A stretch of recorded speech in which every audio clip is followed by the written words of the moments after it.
Puji syukur kita ucapkan kehadirat Allah Subhanahu wa Ta'ala, Tuhan yang Maha Esa, karena berkat rahmat dan hidayahnya lah kita dapat berkumpul di halaman UPT SMP Negeri 5 yang kita cintai.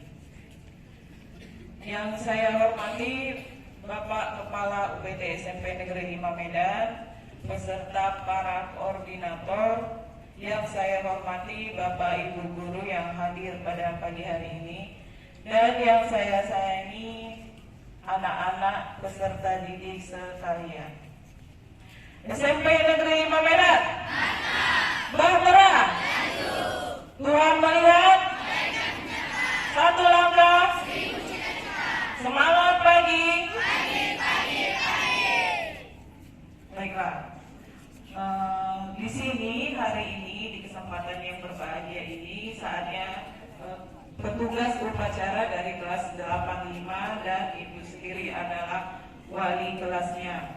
Mungkin anak-anak sekalian banyak yang belum kenal, dari beberapa kelas yang ibu masuki mungkin sudah kenal dengan ibu.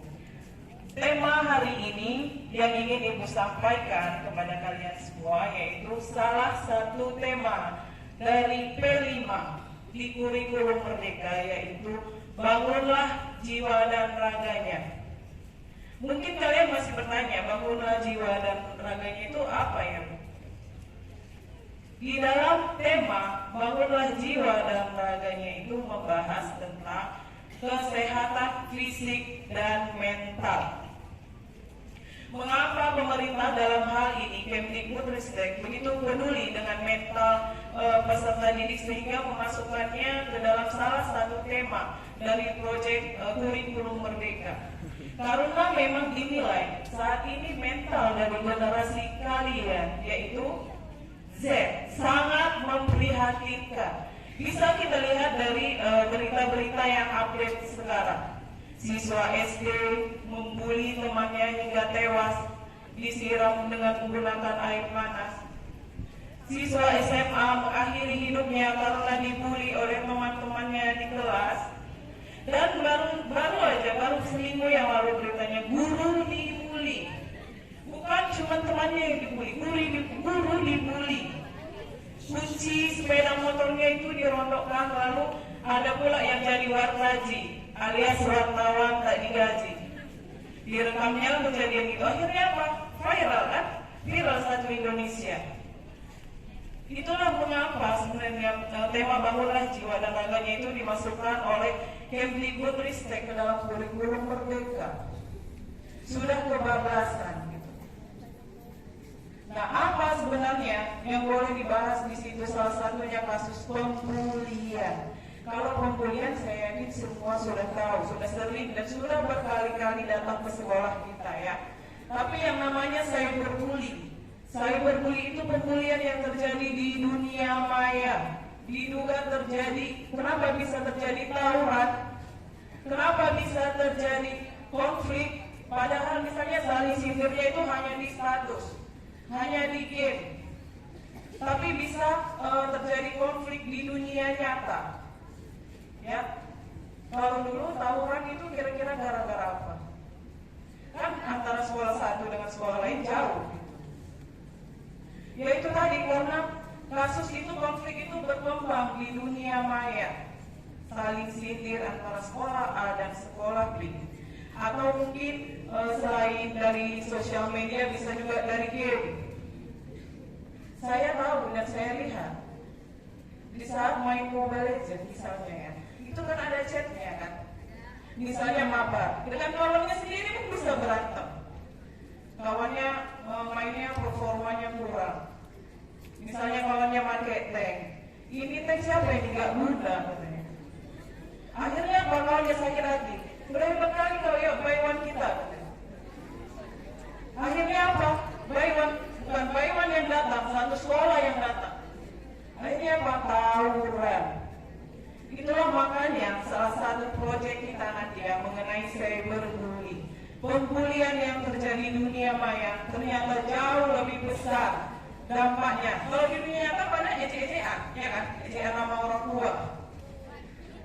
Jadi yang namanya bully itu Pembulian, kita jangan menjadi pelaku pembulian, jangan dia melihat temannya dibully, dan jangan pula kita merasa dibully. Merasa dibully itu gimana? Bu, tadi diajaknya nama orang tua saya, siapa nama orang tuamu? Laila. Ya ampun, 200 juta lebih penduduk Indonesia, ada kayaknya yang namanya Laila 2 juta orang. Kenapa kamu marah saat kamu bilang Laila? Yang makin ketagihan lah dia membuli. Iya kan? Tapi coba kita diam. Kita tahun itu ejek anak SD, udah.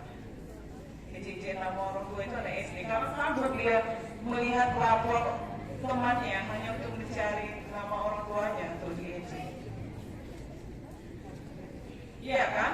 Itu yang menyebabkan kalian dinilai mental kalian itu butuh perhatian oleh Kemdikbudristek. Gak usah jauh-jauh, generasi kalian ini kurang pede. Dari mana saya bilang? Saya bisa cek seluruh Instagram kalian, foto profilnya tidak ada, foto profilnya kosong, postingannya kosong, tapi akunnya aktif. WA juga gitu, lebih pede buat foto profil, foto Korea, foto idolanya. Iya kan? Setiap diajak foto gayanya gini, muka. Benar nggak yang saya bilang? Kenapa mukanya ditutup? Iya, karena ibu nggak pakai filter. Kami nggak pede kalau foto nggak pakai filter. Nanti nanti ibu upload di Instagram SMP 5, jadi nampak orang kami jelek. Itu yang menandakan bahwa generasi kalian kurang pede, insecurity, rasa minder dan kurang pede yang berlebihan. Ini dikhawatirkan oleh Kemdikbudristek bertahun-tahun ke depan. Generasi kalian tidak akan ada yang bekerja di depan layar. Kenapa? Malu, tidak pede dengan looknya sendiri, dengan penampilannya sendiri. Tidak ada lagi dong yang mau jadi guru, yang mau jadi dosen.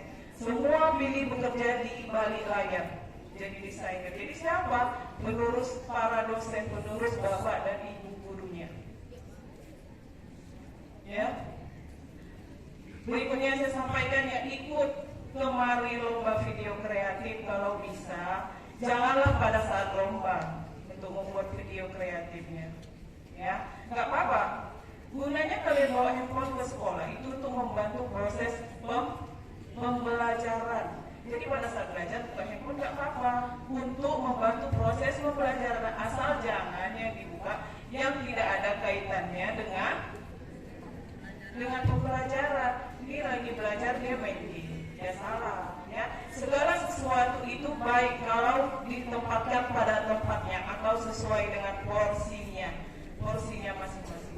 Sosial media itu baik kalau kalian mengambil yang positif di dalamnya.